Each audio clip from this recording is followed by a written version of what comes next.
Hey, I'm Jenny. I am reading Luke chapter 20, The Authority of Jesus Challenged. One day, as Jesus was teaching the people and preaching the good news in the temple, the leading priests, the teachers of the religious law, and the elders came up to him. They demanded, "By what authority are you doing all these things? Who gave you the right?" "Let me first ask you a question," he replied. "Did John's authority to baptize come from heaven, or was it merely human?"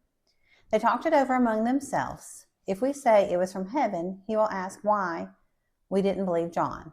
But if we say it was merely human, the people will stone us because they are convinced John was a prophet. So they finally replied that they didn't know. And Jesus responded, "Then I won't tell you by what authority I do these things." The parable of the evil farmers. Now Jesus turned to the people again and told them this story.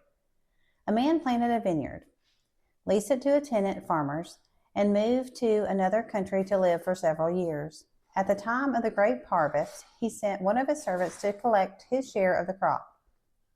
But the farmers attacked the servant, beat him up, and sent him back empty-handed. So the owner sent another servant, but they also insulted him, beat him up, and sent him away empty-handed. A third man was sent, and they wounded him and chased him away. "What will I do?" the owner asked himself. "I know. I'll send my cherished son. Surely they'll respect him." But when the tenant farmers saw his son, they said to each other, "Here comes the heir to their estate. Let's kill him and get the estate for ourselves." So they dragged him out of the vineyard and murdered him. "What do you suppose the owner of the vineyard will do to them?" Jesus asked. "I will tell you. He will come and kill those farmers and lease the vineyard to others." "How terrible that such a thing should ever happen," his listeners protested. Jesus looked at them and said, "Then what does the scripture mean?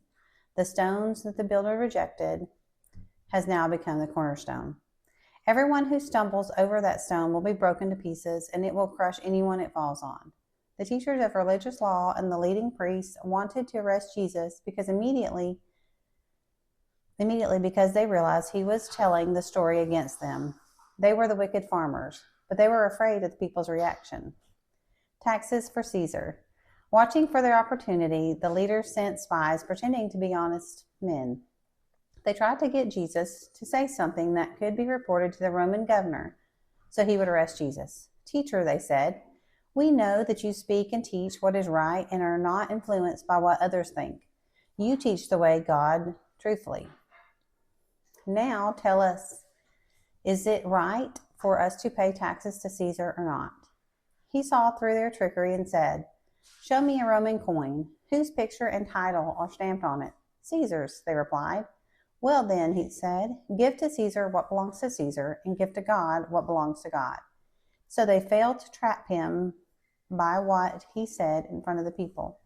Instead, they were amazed by his answer, and they became silent. Discussion about resurrection. Then Jesus was approached by some Sadducees, religious leaders who say there is no resurrection from the dead. They posed this question: "Teacher, Moses gave us a law that if a man dies, leaving a wife with no children, his brother should marry the widow and have a child who will carry on the brother's name. Well, suppose there were 7 brothers. The oldest one married and then died without children.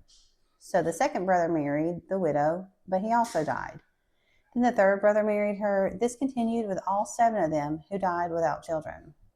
Finally, the woman also died. So tell us, whose wife will she be in the resurrection? For all 7 were married to her."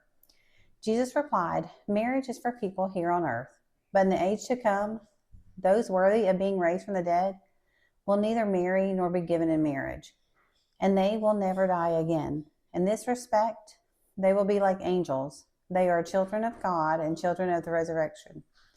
But now, as to whether the dead will be raised, even Moses proved this when he wrote about the burning bush. Long after Abraham, Isaac, and Jacob had died, he referred to the Lord as the God of Abraham, the God of Isaac, and the God of Jacob.